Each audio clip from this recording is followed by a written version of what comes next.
Michael, it's Halloween. It's the season of the spooky. And, I never heard it called that.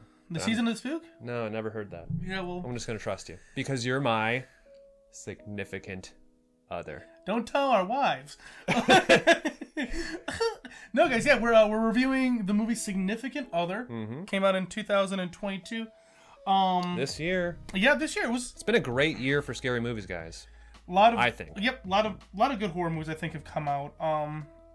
Director is Dan Burke and Robert Olson. I guess they did a duo direction situation.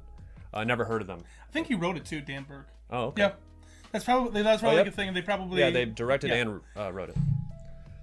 It's an interesting. It's a nice little. It is a very interesting it's this weird combination. It's not really like a horror movie at all. Okay, I'll tell you what. Just because it's 30% horror. Okay, what's the other 70%? It's comedy, brother. Okay, so he was laughing the whole time. I almost cried, guys. I wouldn't laugh the entire time, but it definitely was more comedy than horror. So the cast, what drew me to this movie is one, I was looking forward to it on a list that I know about, and it has actors that I really like to watch. Micah Monroe, I think her name is Maika, but she was from It Follows, which is one of my favorite scary movies. I did like the main guy, Jack Lacey, I think his name is. Yep, Jack Lacey. I've seen him in a lot of stuff. He's a charming guy. You've seen him in a lot of stuff? Yeah, I've only seen him from White Lotus, which is a TV show that's really good. So I just liked him. That game that good. Okay. Well, I recommended it. Apparently, Alex laughed at it the whole time. So. No, maybe you're not my significant other. Okay, on camera breakup. What are we, tweens? Yeah. If we were a bigger YouTube channel, this would be drama. Dude, This would be drama. Yeah, let's get right into it. Normal fashion. It's kind of a let's movie situation. Remember, spoilers. This whole movie. If you want to, have an opinion on this movie before watching this, watch it yourself, because we are going to break down every step of the movie and kind of give our feelings and thoughts on the whole process and just have a good time with it. So, do you want to quickly say why they might want to watch it before we get into it, or why they might not want to watch it? I would say that I don't want to give any spoilers of my opinion. But I would say if you like movies that are trying to kind of chop the lines of what is standard and are trying to do something new, this might be worth a watch for you. If you are fans of the movie Hereditary and you saw the commercial for this and you're like, wow, that seems pretty interesting. There's a context there. There's a little connection. Ain't for you, bud. It's a different movie. Walk away. All right, so take that information as you will. Let's hop right into it. So, yeah, we start off. We have our two main characters, Ruth. Oh, yeah, no, the deer, right? The deer that was the one-horned deer. And they don't quit. Right away, there is one-horned deer and a little tentacle. And I thought the tentacle was coming out of his ass. You thought so? I did. Well, it could have just been sneaking up behind him. It's just that's coming from his ass. It just floated there for a little bit. I was like, oh, okay. It's asshole in diameter, asshole size if it was gaping. It had the shape. We'll say. Okay. And then bam, just flashes. It's about to strike, and then we just go to our two main characters, Ruth and Harry. Owners of the world's oldest names for 2022. Ruth, Harry. That does sound all the name. I could just that'd be I feel like the 70s and the 60s, Ruth and Harry's were popping off, and we've had a real hard decline in the usage of Ruth and Harry's out here. Yeah, let's sign a petition. Let's get a petition, guys. Let's get Ruth and Harry's back in the game. The Ruth, Harry's on fire. Okay, anyway, they're driving, and there definitely seems to be Ruth kind of comes off as very distant, very hollow, very kind of very anxiety-ridden right from the get-go. She's kind of hard to communicate. Harry's really trying to push the communication. They're perfect for each other, I'd say that they're the complete opposites. They start off with he talks radio. Too much. Yeah, for sure. And Ruth's kind of sleeping. And then Harry just turns up the music, Sings to her. Yeah, sings to her, wakes her up. Is like, Harry, it's too like- loud. I'm sorry. It's like, Harry, shut the up, okay, right now? I'm trying to sleep. I'm being a passenger princess. See, I would like Harry. Just like I like those little antics in my partner. Just like to like I think fuck with me a little bit. Harry, cool dude. Yeah, I like cool. Harry. I kind of didn't really like Ruth at the beginning. Just because like you could tell that Harry is trying to like get Ruth all psyched about this hiking trip. This is a place where he's gone to so much. He's done this many times. He's very familiar with it, but she's kind of got this level of anxiety that doesn't allow her to do things outside of her comfort zone in kind of like a real serious way. Yep. Apparently she's a surfer though, so she's willing to be adventurous under her terms though. Yes, exactly.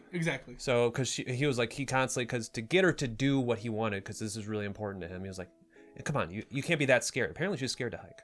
Because they just talk about that throughout it, but we'll get to that point right now. Right now, they're still driving to go hiking. Yeah, they're still kind of trying to get out of where we're going, and they make a little pit stop. They see our boy Jimmy.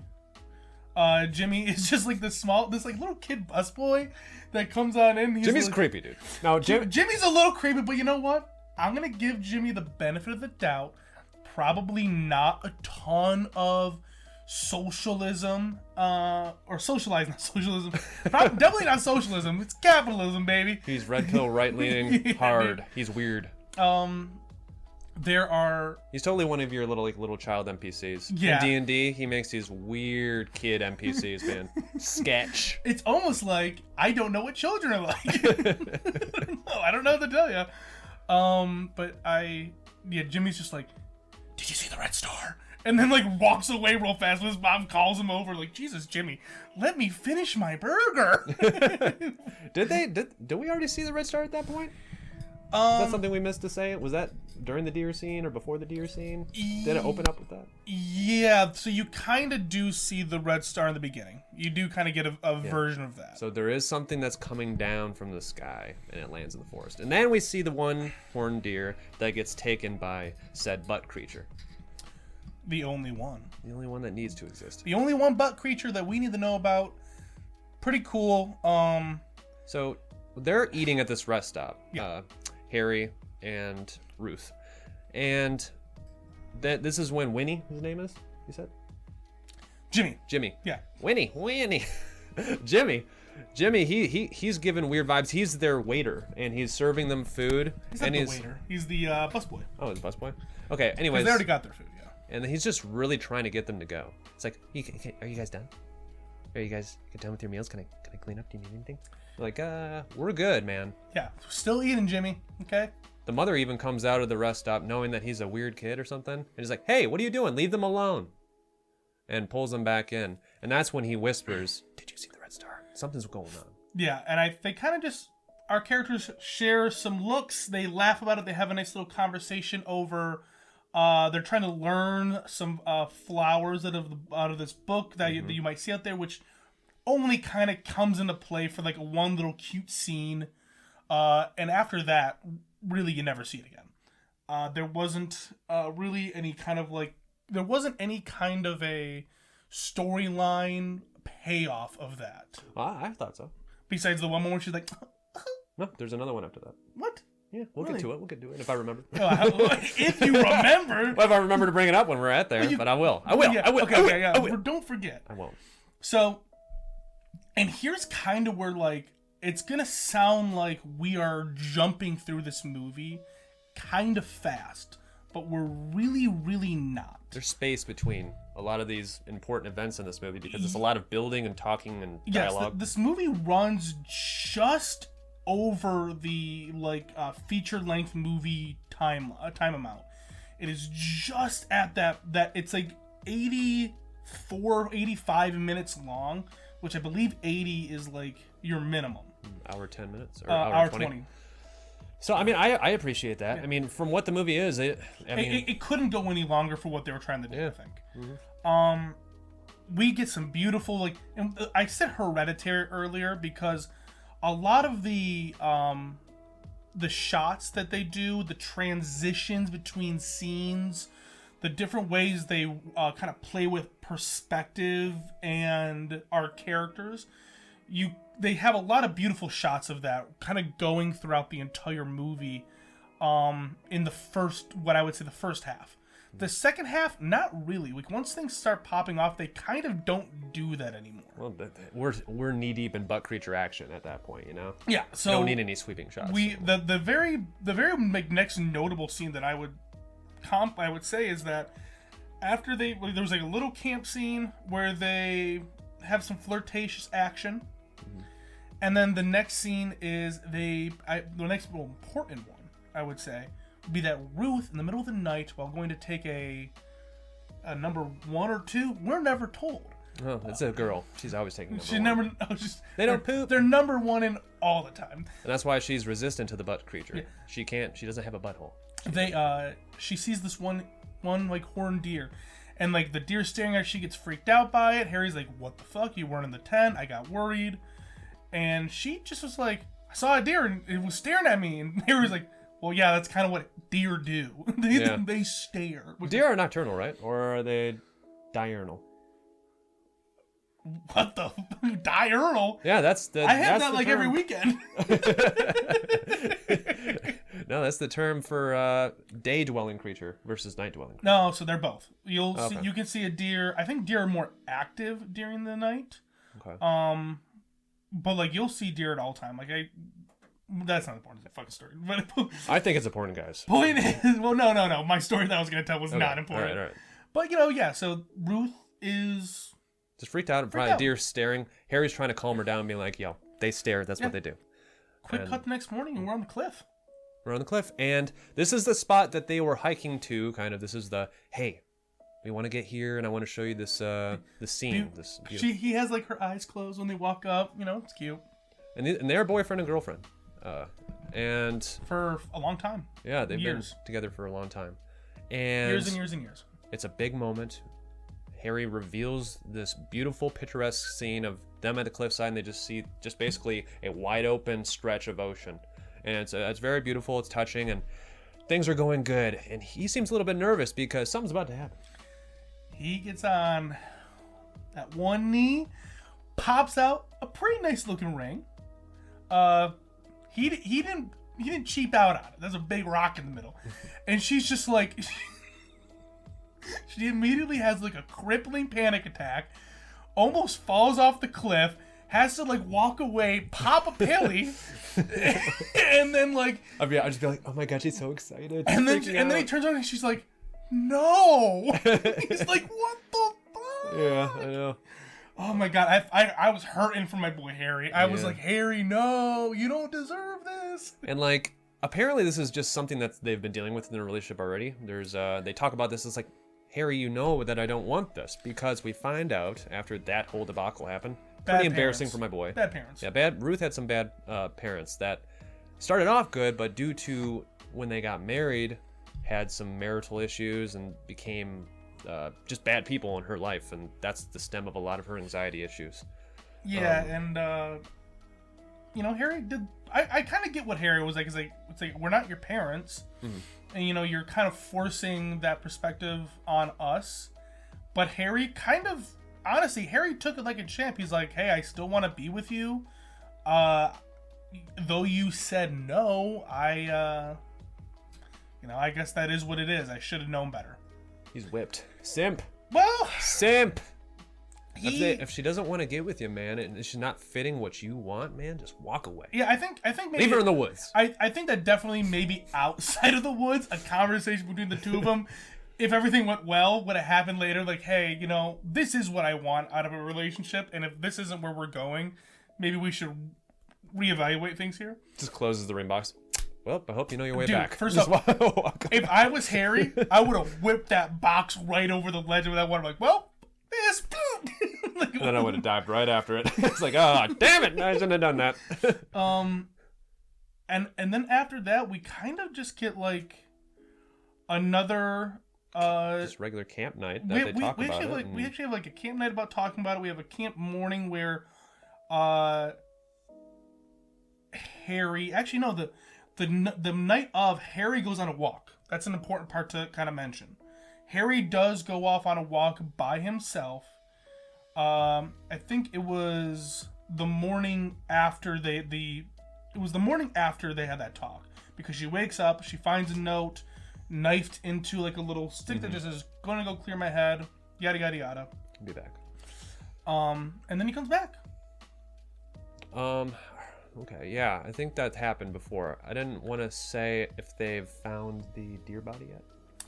Did they find the deer body yet? I think that might be... That's a good question. I think that might be the night of... The night of the proposal, the failed proposal. I think on their way back to camp, I think they find... It's either that or it's the day that he takes the walk. I'm not sure. But anyways, in between right now... They do find the dead corpse. Yeah. The and it's deer. the one-horned deer. Thank God it's one-horned deer, so you'll be able to decipher that was, hey, Yeah. that's that same deer. Yeah, and that's what Ruth kind of pointed out very smartly. It was covered in like this black moss that they did try and like associate it to something in the book, though that's not obviously what it was. Yeah, it just seems something that's foreign. It was similar to what was in the book, but definitely not what was in the book. So. And so that was just a little bit weird, and she got bad vibes from it. Anyways, then we go to Harry going for this little special walk to clear his head. Which, I get it. Yeah. I mean, what are you gonna do? So things aren't still patched up between them. It takes a while. Takes a while. I mean, it takes forever for them, honestly. Yeah. Well, the next morning, after Harry comes back, they had that walk. They keep hiking throughout the woods, but like there's like this distance between them, and that's when we have Ruth deciding to go on a little walk herself. Actually, I think that was when that happened. Yeah. I think they started to patch stuff up. Yeah, but they kind of patch things up. Obviously, like, it's not like okay, but you can tell that they've made it a point to make it amicable between them. And as Ruth goes on her own little walk, she goes into a cave. She's first off, ballsy to Ruth. If I would have been walking through anxiety issue, dude. Yeah, she has anxiety issues, but she sees a cave that is like moss covered, and she's like, "Oh yeah, I'm going in. No flashlight, no nothing. Just raw dog in this cave right now." Yeah. I would not have, and I don't really have anxiety like that. And I feel like I would never have done that. So this is the important part, though, about the flowers that I bring up.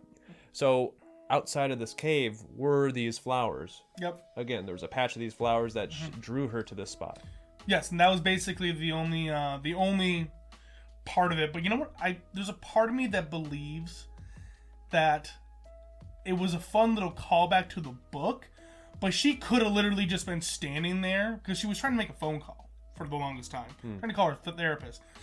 During that time frame, she didn't have to look at the flowers and be like, a cave. She could have just been standing there and looked, a cave. Like it was right in front of her.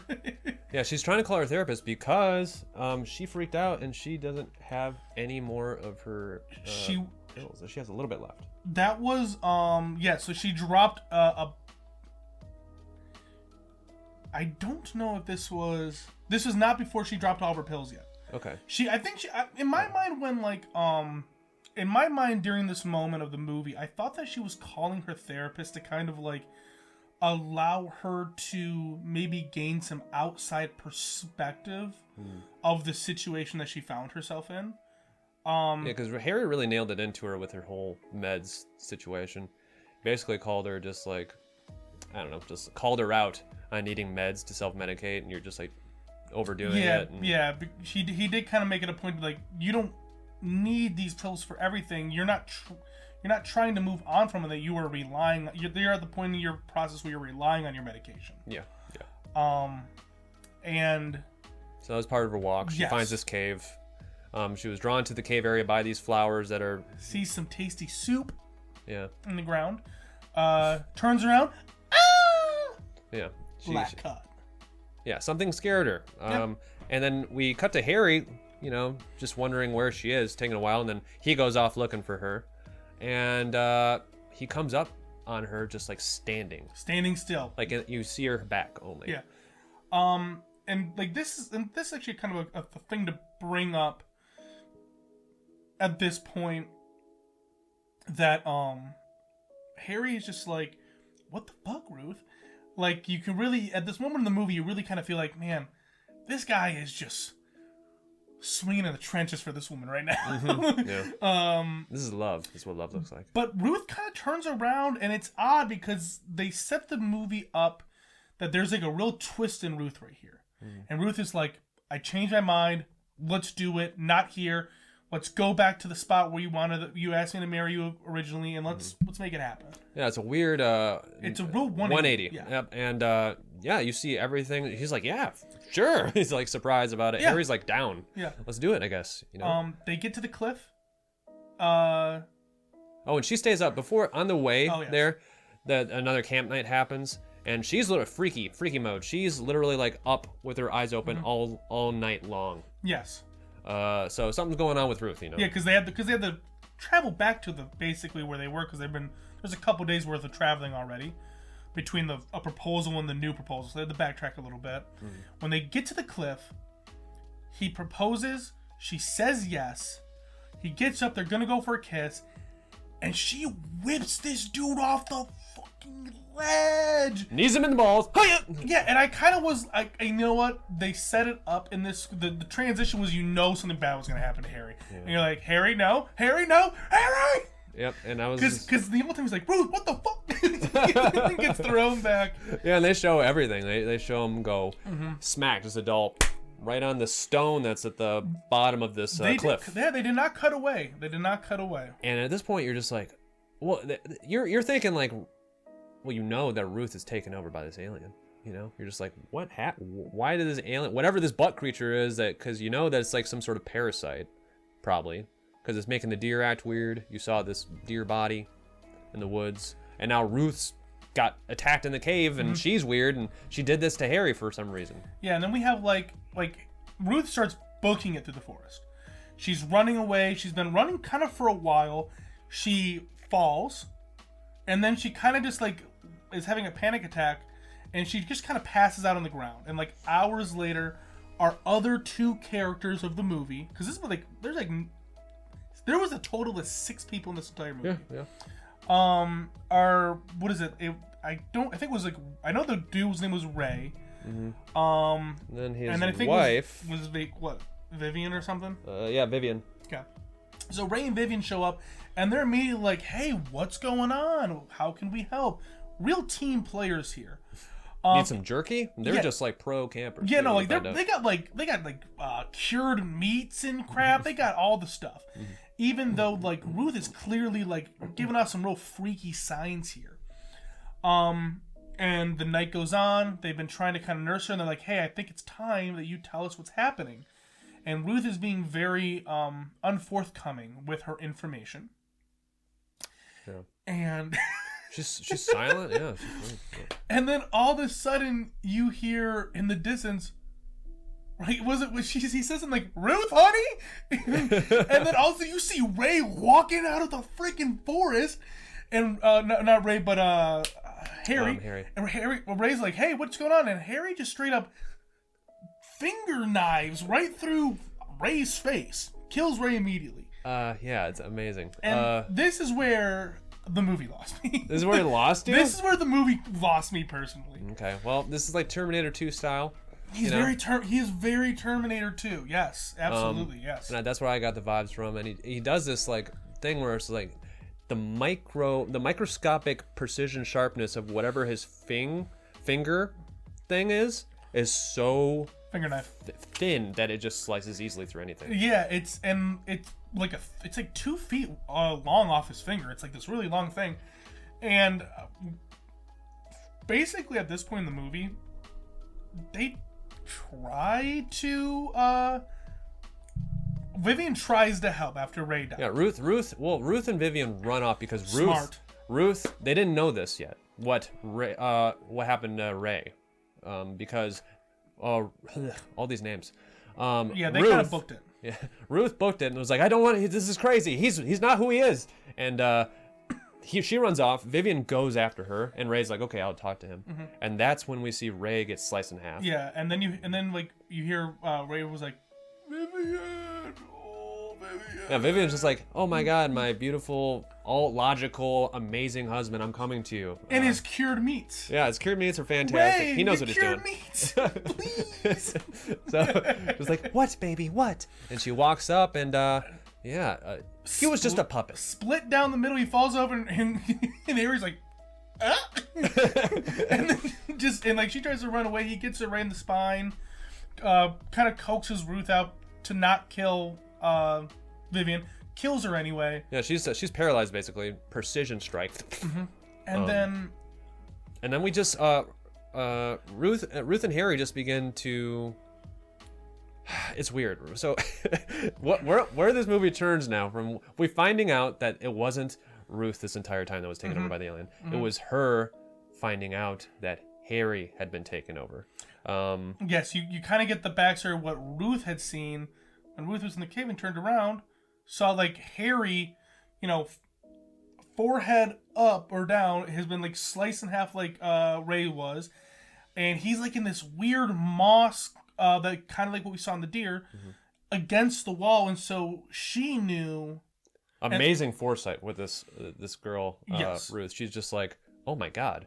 She put so many dots together. It almost seems unbelievable. Honestly, I'll give Ruth this, that she obviously she didn't know what Harry was, but she knew that whoever that she was traveling with wasn't Harry. Yeah. We see her basically drop all but like one of her pills as she's trying to get him out of her pill bottle real quick because she was having an anxiety attack. Pops one, and then she calms herself down, and that's when Secret Harry kind of like walks up like, Ruth, what's going on? And like you kind of get that connection there. And then that's where we get the bombshell. Alien, it's an alien. Yep. Alien Harry is Harry. And when they take over the body, they take over everything that they are, in addition to what the alien are self as is. an alien. Yeah. So it's always alien plus new body. Harry was so in love with Ruth, and we learn later that love is strictly a human emotion, that it actually made alien Harry also just deeply and fully in love with Ruth. Yeah, this is a new emotion for this creature, and he is just letting it take over his a little fun faculties. A little fun callback to that. When you're learning this part in the movie, I immediately was thinking about when they were, when they did the second engagement before Ruth pushed alien Harry off the cliff, which clearly that didn't work. As they kissed right after, he said, "Wow. This is the most amazing feeling that I have ever felt in my entire life." And which is true because he is now taking over human, the only beings that feel love. And now that he feels love and he's like feeling the experience of love for the first time, it probably was like super great for him. I feel like that was a good touch because it could be taken both ways of somebody saying that after just doing that, like proposing. Yeah, I mean, it totally makes sense. Yeah. I thought the twist was effective in this movie. I think that the twist that Harry was an alien, that part, great. And I do love the love thing too. It's kind of campy, but it's very campy. So the rest of the movie basically is Ruth trying to essentially run away from Harry, and then like kind of fool him, like, okay, Harry like gives him an offer, like, hey, this world's about to go to shit. I'm only like the first person here. On the scout, I'm the one Things here. are going to get bad for Earth soon, very soon. So let's just me and you. I love you so much. Every fiber of my being, I'm in love with you. It's either you could stay here and die with the rest of you guys, humans, or you can come with me, and we can go somewhere else to a different planet and just be in love with each other. And this whole scene right here all took place after Harry basically took her down to the beach where he, landed his ship, showed her the ship, was like, hey, pretty nice, right? It's a Lambo. It's the space lambs. I like the fact that this creature would be just like a weird creature, but then it has Harry's antics and charm attached to it that it chooses to do all this stuff. Because it is just Harry plus alien. Yeah. And in this moment, Ruth gets an idea. She looks out in the water, sees the fact that there are sharks out there because they made a callback earlier. The sharks are coming into the shore because of global warming. So Were they talking to Vivian and yep, that was Ray the about Vivian that? Ray part, yeah. Yep. So Ruth wounds Harry the best that she can so that he's bleeding. And when that happens, she runs, gets into the water. He obviously chases after her, and because there's blood in the water, the shark attacks. Mm-hmm. She swims back in and just starts cooking. It doesn't take long for that to just kind of be like a non-issue. Alien Harry comes out, drops the old shark head, which that shark head was way smaller than the shark that they showed beforehand. Yeah. That shark could not have been that big. Continuity error. Whatever. And then the chase continues in the forest. Well, she goes away. She tries to run fast. She stops. Yeah. I don't know what. I mean, she had some. I forget why she stopped. It was anxiety or something. She ran back to Vivian and Ray's camp. Ate some meat. And got some meat. Took care of Ray's equipment, but essentially Harry catches up because of course he's going to. Knocks her out. They wake up. They're in the cave. Yep. They're back in the cave. He's right next to Harry, and Alien Harry's like, "Hey, you know what? If you don't want to be with me, if you're gonna deny all this, I'm gonna do the next best thing, which is if I can't have you, I'm gonna become you."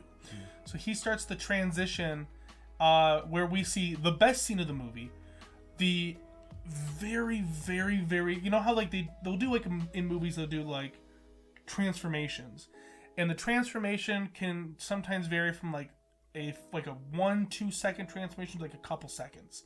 This was I felt like this was like 1 minute worth of you looking at Harry and seeing the slow little changes in his face. Because she's cocooned up into this wall, and Harry is giving this monologue being like, hey, you know what? I figure out what to do. I love you so much, and why restrict myself? I'm gonna be you. To just you separate from me. I want to be you. So very cool. This little tentacle thing is hooked up to her, sucking to his her whatever out of her, and it's like it's like a deep fake, a slow transition over his monologue to becoming from Harry to Ruth. It's super cool. That part was very cool, and essentially, what Ruth does was he's like, "Oh well, you're me now. Get ready for this anxiety, bitch," and starts like shit talking alien Rary, Robley, whatever. Fusion Ruth hot Harry, now. A Hearth. Ooh. Yes, alien Hearth, and they start having a panic attack. Which makes it seem like, I don't know this, is anxiety and like predispositions to anxiety, is that is that brain chemistry, or is that like it's a little bit of both, right? It's because it definitely is a mental thing that causes your body to be going to fight or flight, and the thing is that because of the way that they predetermined how the transformation works, it's always that human plus alien mentality. Yeah. So it makes sense that they would also have suffer from that the anxiety. Yeah. And then Ruth gets out, starts beating the shit out of him. That's all. That's really all that happened. She gets out, gets a rock, which is like, fuck. Yeah, just beating his face in, and it's pretty horrific. But this thing is so strong. She beats it in. It's almost cathartic to her. Yeah, it was cathartic for me. I was like, fuck. So, yeah, I mean, I guess us humans are pretty crazy, aren't we? We have love, but we also have anxiety about love. And as she's like running out of the, literally, this is like 4 seconds after she runs out of the cave, he's already healing. Yeah. Pretty badass. She gets the car. She's driving away, and somehow he's like able to hijack the radio and was like, Ruth, you're still gonna die, right? And then it zooms out and like 1 million asteroids are coming for the Earth, and then the movie just ends. Yeah, I think that piece didn't make sense for me, the whole thing where he was able to hijack the radio frequency, but it makes sense if you think about him healing and then returning to his ship. And his ship probably has capabilities. That's what I kind of assumed that was the case. Like, I just assumed it was like a alien technology bonanza. So this is a very Cabin in the Woods ending, if you're familiar with Cabin in the Woods, where it's just like There's no hope. Less effective. Less effective? Very less effective than Yeah. Cabin in the Woods, for sure. I would say so, but I mean, not by much. It's still fine for what it is. I would say that, like, the thing that made... So, okay, we just let's get into our opinion on this one. Discuss the movie. Yeah. That's the movie in a nutshell. We might have missed some details leading up for stuff. But those are the main beats. Those are the important Yeah, things. she knew all that stuff because she was a surfer, by the way. So there was callbacks, but not generally. There wasn't too many things that you needed to know about this movie just to see the things happen. So that's what it is. Yeah, nothing was too... The movie wasn't a complicated. It was a very straightforward movie. So let's get into our final thoughts, right? You think? Yeah, we'll start with... I'm going to start with my monologue, because I have a less of a high opinion than you do, and I like to end things on a good note. Okay. I thought Unlike this movie. that the movie sold me on a horror thriller that was inspired by the themes and styles of movies like Hereditary. That's how they sell it to you in the commercials for the movie.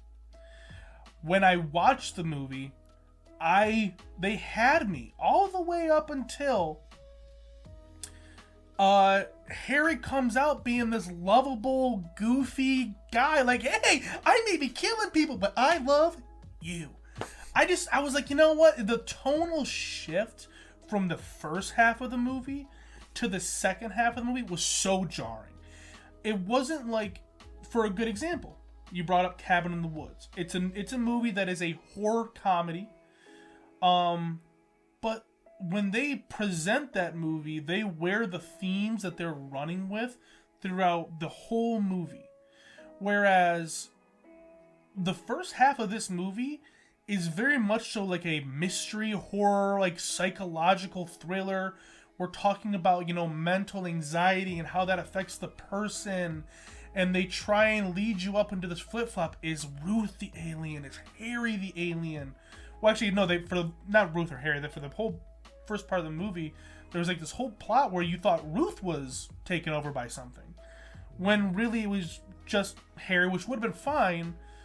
But like at that point in the movie, it was so lighthearted for most of it until you basically get like the scene where Ruth and Harry are doing this monologue in the cave, which is like a 5-minute, 6-minute little scene right at the end. And then you have this payoff of like the alien ships coming down. You know what I thought to in my head? If these aliens come in, transform into humans, right? Yeah. And then that's how they kind of get themselves into society and take over.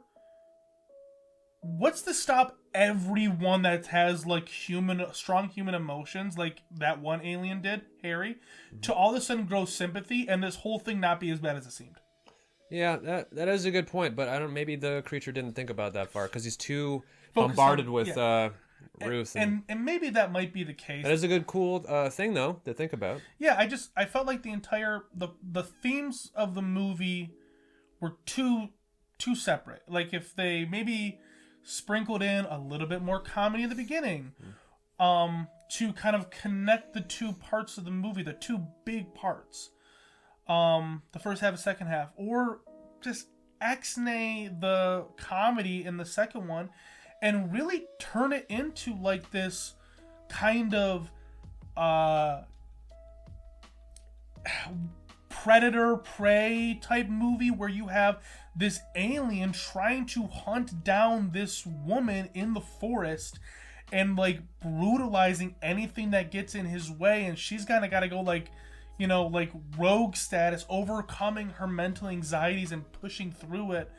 That would have been tonally a way more connected movie for me. I didn't like the shift. I didn't like that part. So you think that as soon as we found out that Harry was alive, Madly in love with Ruth still, even when being an alien, I was like, this is dumb. well, no, yeah, but you would have preferred him to become like coming like still under the ruse of just like, hey, where are you? But once it's like for sure done, it's like he just stops the act, and then maybe his face opens or something. He takes an alien form, just starts to be a predator. He could have stayed Harry the entire movie. But That just would- not been funny, just been like Yeah, dead face but and just like, chasing her. Yeah, but like why all of a sudden are we trying to make it like this weird romantic comedy Like, one character's trying to make a romantic comedy, the other one's still playing a survivalist horror movie, and the two are so bouncing off each other that it didn't allow me to connect with the second half of the story. There once was a time where people didn't like the chocolate in their peanut butter. Hey, I'm okay with a little bit of chocolate in the peanut butter. I'm okay with it. Even throw a nut in there. Oh, don't throw a nut. Well, not almonds, a peanut. Almonds only.